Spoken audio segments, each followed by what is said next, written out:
Bangladesh football নিয়ে আজকে কথা বলবো। বাংলাদেশ বনাম সিঙ্গাপুরের যে ম্যাচটা হয়েছে, বাংলাদেশের টোটালি হচ্ছে ব্যাড লাক। এখানে বাংলাদেশের কোনো কিছু করার নেই।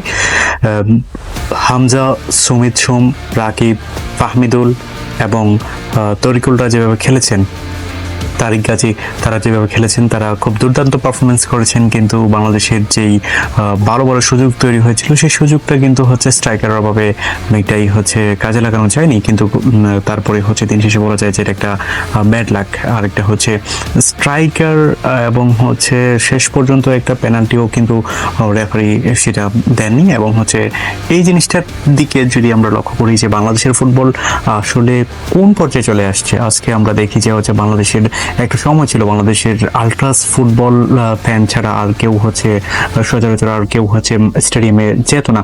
কিন্তু এখন এমন একটা সময় আসছে যে বাংলাদেশের স্টেডিয়ামে আগের দিন থেকে টিকেটের জন্য এতটা লড়াই আর কখনো কি বাংলাদেশ দেখেছে? এরকম বাংলাদেশের ফুটবলের জন্য আর কখনো কি বাংলাদেশ এরকম সম্মুখীন হয়েছে কিনা?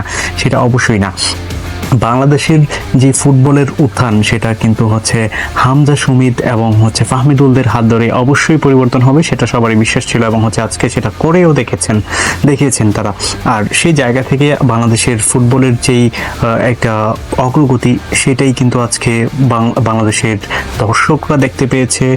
এবং হচ্ছে বাংলাদেশের পরবর্তী যেই ম্যাচগুলো আছে, আমরা আশা করি খুব ভালোই হবে এবং হচ্ছে ভালো একটা ফলাফল নিয়ে আসবে বাংলাদেশের জন্য। সেই জিনিসটার জন্য হচ্ছে আমরা যেটা আশা রাখি যে বাংলাদেশ আস্তে আস্তে বা দিনকে দিন হচ্ছে ম্যাচিউর খেলা খেলবে। এবং হচ্ছে যে জিনিসটা আবারও দেখি আমরা যে ম্যাচিউর ফুটবলের জন্য কিন্তু হচ্ছে বাংলাদেশকে সময় দিতে হবে।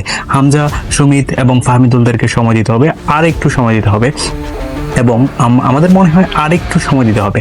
এই জিনিসটা থেকে বাংলাদেশের ফুটবল যখন আজকের যে জায়গায় দাঁড়িয়েছে, সেই জায়গা থেকে যদি আমরা এই খেলোয়াড়দেরকে যথাযথ ইউটিলাইজ করতে পারি, তাহলে হচ্ছে অবশ্যই একদিন বাংলাদেশের ফুটবল অনেক দূর এগিয়ে যাবে এবং এগিয়ে যাবে বাংলাদেশ, সেই প্রত্যাশায়। এবং অন্য একটা আবারও কথা হবে আগামীকাল ব্রাজিল এবং আর্জেন্টিনার ম্যাচ নিয়ে।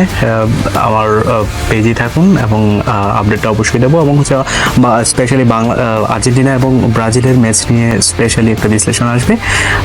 থ্যাংক ইউ সবাইকে, ধন্যবাদ।